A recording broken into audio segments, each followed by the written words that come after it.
एक गांव में दो भाई अपने अपने परिवार के साथ रहते थे। एक भाई अमीर था तो दूसरा गरीब। दिवाली आई और सारे गांव में खुशियां मनाई जा रही थीं, परंतु छोटे भाई के पास तो खाने लायक भी कुछ नहीं था। वो बड़े भाई के पास मदद मांगने गया, लेकिन बड़े भाई ने दुत्कार कर उसे बेरंग वापस भेज दिया। बेचारा उदास लौट रहा था कि रास्ते में एक बूढ़ा दिखाई दिया। बूढ़े के पास लकड़ियों का एक बड़ा सा गट्ठर था। बूढ़े ने उससे पूछा, क्या बात है, बहुत उदास हो? दिवाली पर तो खुश होना चाहिए। छोटे भाई ने अपनी मजबूरी बताई कि उसके भाई ने भी मदद नहीं की और उसका परिवार भूखों मर रहा है। तब बूढ़े ने कहा कि यदि वो उसकी मदद करके लकड़ियों का गट्ठर उसके घर पहुंचा दे तो वो उसे ऐसा कुछ देगा जिससे वो अमीर हो जाएगा। छोटा भाई बूढ़े के पीछे चलता हुआ लकड़ियों का गट्ठर उसके घर छोड़ आया। बूढ़े ने उसे एक मालपुआ दिया और कहा कि जंगल में जाना, वहाँ एक जगह अजीब तरह के 3 पेड़ दिखेंगे जिनके पास एक चट्टान होगी। ध्यान से देखने पर चट्टान के कोने में एक गुफा का मुंह दिखाई देगा। वहाँ 3 बौने रहते हैं जिन्हें मालपुआ बहुत पसंद है। उनसे धन नहीं मांगना बल्कि पत्थर की चक्की मांगना। छोटा भाई गुफा में पहुंचा। उसके हाथ में मालपुआ देखकर एक बौना उसे लेने के लिए तैयार हो गया और बदले में कुछ भी देने को कहा, लेकिन छोटे भाई ने केवल पत्थर की चक्की मांगी। बौनों ने उसे चक्की दे दी और बताया कि ये मामूली चक्की नहीं है, इसे घुमाने पर जो मांगोगे वो निकलता रहेगा और जब जरूरत पूरी हो जाए तो लाल कपड़ा डाल देने से ये रुक जाएगी।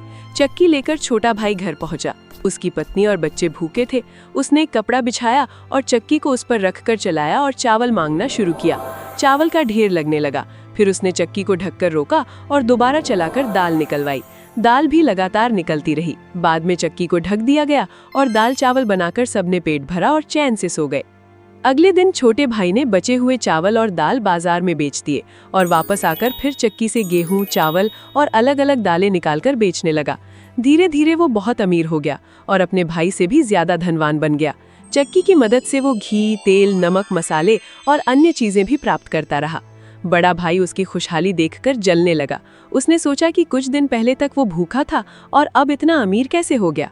एक रात वो चुपचाप छोटे भाई के घर में छुप गया और उसने चक्की का पूरा रहस्य जान लिया।